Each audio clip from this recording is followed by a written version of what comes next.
Salut tout le monde, voilà je vous retrouve aujourd'hui pour une recette anti-gaspi. Donc je vais partager avec vous une recette que je fais très souvent à la maison quand j'ai des bananes qui sont un peu trop mûres comme ceci.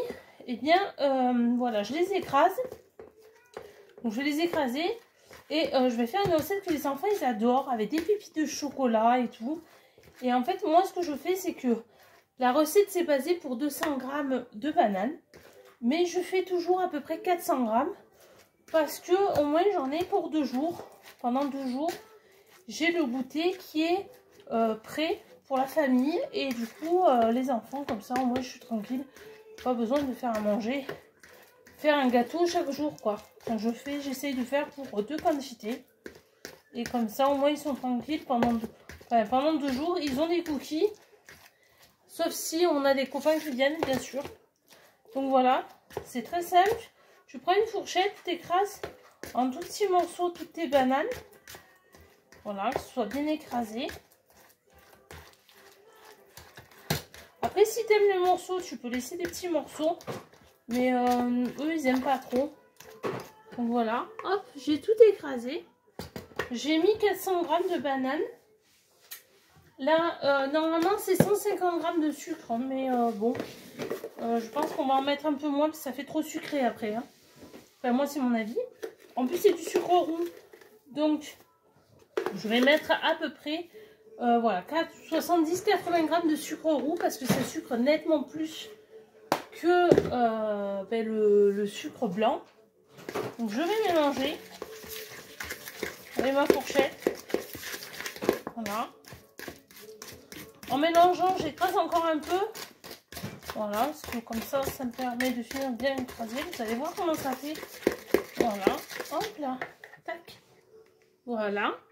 À ça, je vais rajouter 2 œufs. Donc les œufs, alors c'est un petit conseil, ne les cassez jamais sur le rebord. Déjà parce que l'œuf, c'est quand même plein de bactéries.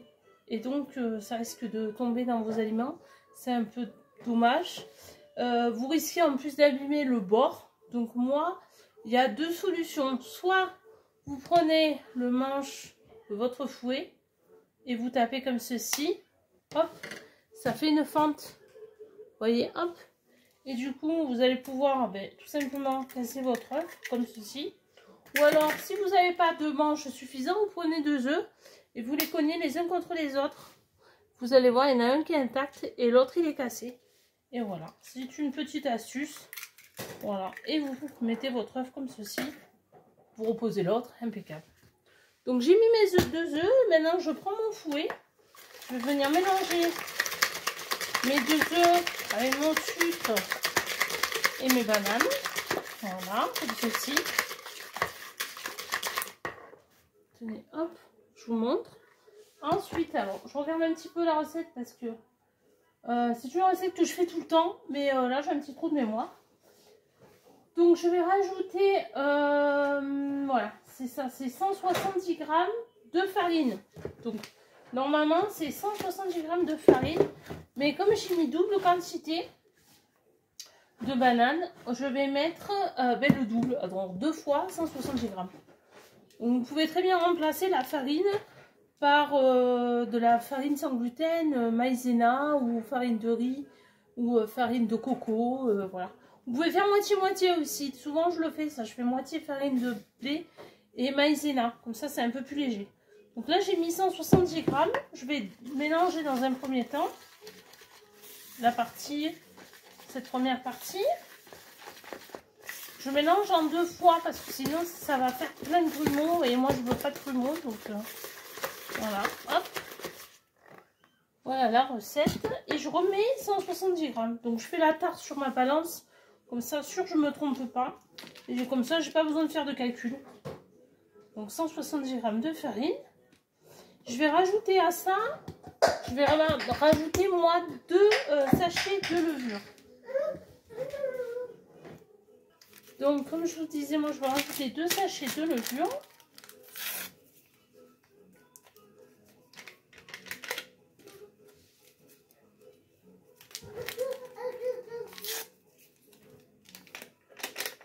Voilà, et je vais rajouter aussi 2 sachets de sucre vanillé.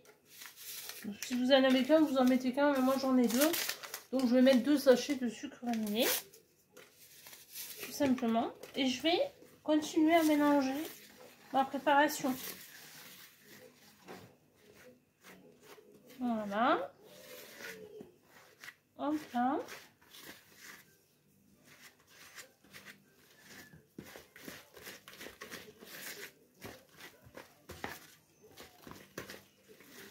Hop là.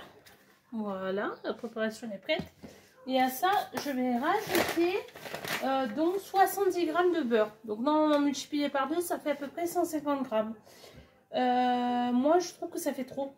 Souvent, je mets beaucoup moins. Donc au lieu de mettre 170 g, je vais mettre que 120 g de beurre fondu dans ma préparation. Donc du coup, moi j'utilise souvent, mon petit chouchou, c'est pour ceux qui ne connaissent pas, le Péché Micro Cook de chez Tupperware. Je le trouve super pratique parce que tu peux tout faire dedans. Et je trouve ça vraiment pratique, ça libère beaucoup de temps et t'as pas besoin de surveiller. Donc du coup je fais la tare, je mets 120 g on a dit, hein. 120 g, voilà, 120 g, c'est largement suffisant, hein. Ça fait déjà quand même pas mal de beurre. Je vais mettre le couvercle dessus et je vais le chauffer 30 secondes au micro-ondes pour qu'il soit fondu. Donc voilà, au bout de à peu près 45 secondes à 900 watts, j'ai mon beurre qui est fondu. Donc je vais verser directement dans ma préparation. Hop, je vais mélanger. Alors si vous n'avez pas de beurre, vous pouvez très bien le remplacer par de l'huile. Je l'ai déjà fait plusieurs fois. Ça marche aussi très bien. Sauf que au lieu de mettre au lieu de mettre 120 grammes, et ben vous mettrez 120 millilitres en fait. Donc voilà, hop. La préparation elle est plutôt pas mal du tout. Il n'y a pas de gueulement, tu vois quand même. Hop, impeccable. Et là maintenant à ça, donc je vais enlever mon fouet, je vais mettre au sale. Donc tu vois ce qui est super, tu vois le fouet c'est ça. C'est que c'est pas tout bloqué au bout. Ça c'est génial. J'adore, je trouve ça trop pratique. J'arrive, bouge pas. Donc maintenant, ce que je vais faire, c'est que je vais rajouter des pépites de chocolat. Mes enfants, ils adorent les pépites de chocolat. Donc les cookies, la plupart du temps, je les fais aux pépites de chocolat. Mais ça m'arrive d'être en panne. Donc des fois, je mets de la noix de coco ou des noix ou de la poudre d'amande aussi, ça dépend. Donc mon astuce, en fait, j'ai acheté des sachets de pépites de chocolat. Si tu as visionné mes vidéos sur YouTube, tu as dû voir ma petite astuce. J'ai récupéré les pots de lait de bébé pour éviter de les jeter. Je m'en resserre et je mets les pépites de chocolat à l'intérieur. L'avantage, c'est qu'elles s'empilent, tu vois, regarde. Tu peux les empiler et ça fait ranger dans ton placard et ça t'évite de jeter. Donc encore une recette qui te permet de réutiliser quelque chose que tu as déjà consommé.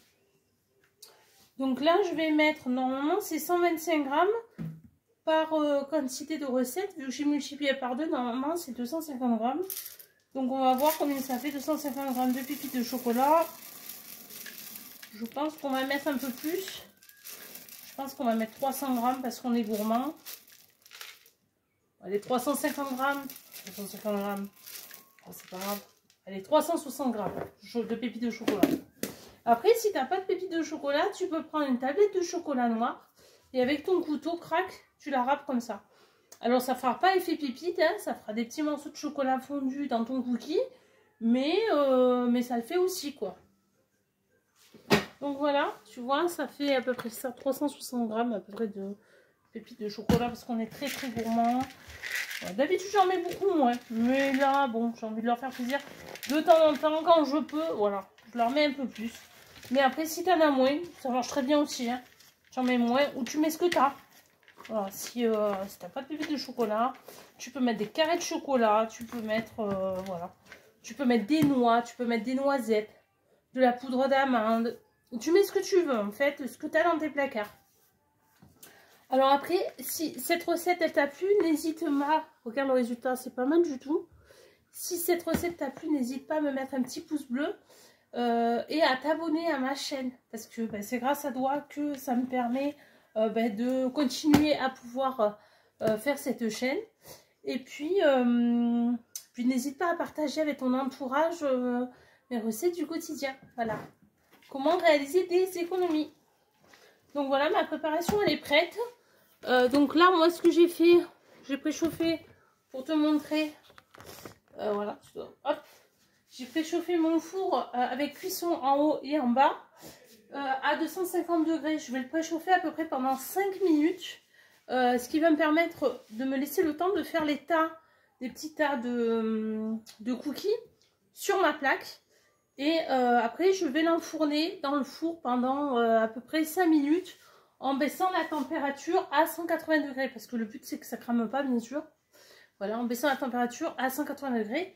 Tu les laisses à peu près 5 minutes. Et après, je te mettrai une photo. Je te mettrai une photo pour le résultat. Mais en tout cas, voilà, c'est une recette qui est super facile, rapide. Tu vois, ça a mis 11 minutes à peu près. C'est facile, c'est rapide, c'est bon.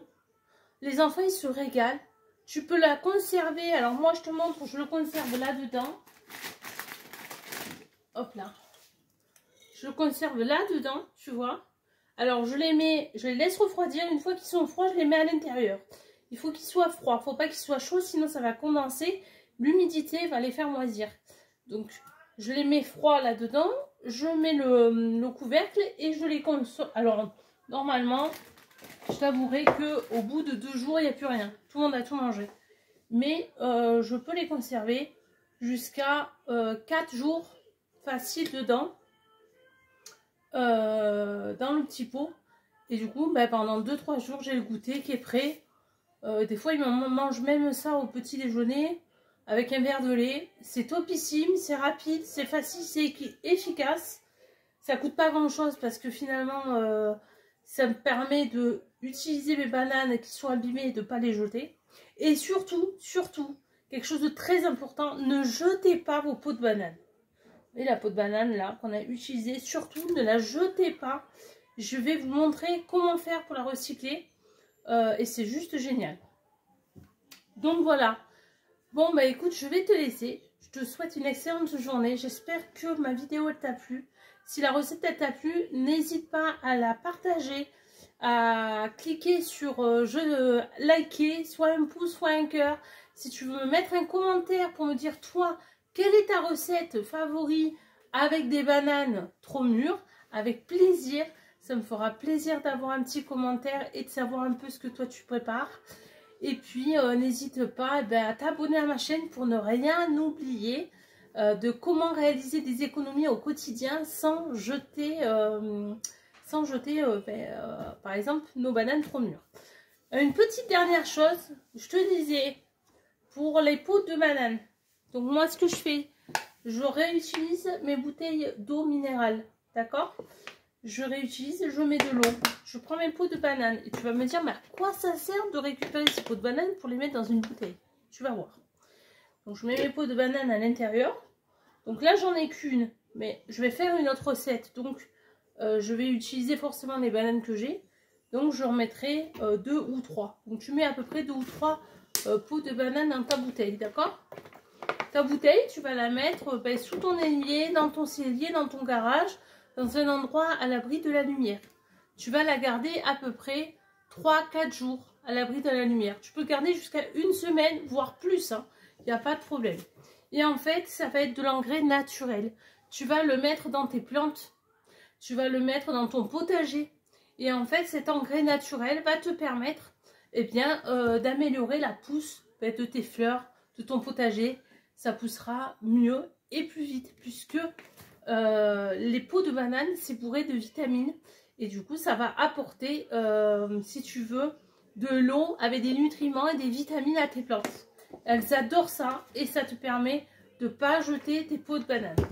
Donc voilà, c'était une recette 100% économique, écologique et anti-gaspi qui t'a permis d'utiliser tes bananes qui étaient abîmées et d'utiliser ta peau de banane. Donc il y a 0 déchet. Donc voilà, le topissime. Sur ce, ben, je te souhaite une excellente journée. Et puis je te dis à très vite sur ma page YouTube, comment réaliser des économies. Et je vais te mettre en photo les cookies, le résultat après la cuisson. Voilà. Allez, je te souhaite une excellente soirée. Bye bye.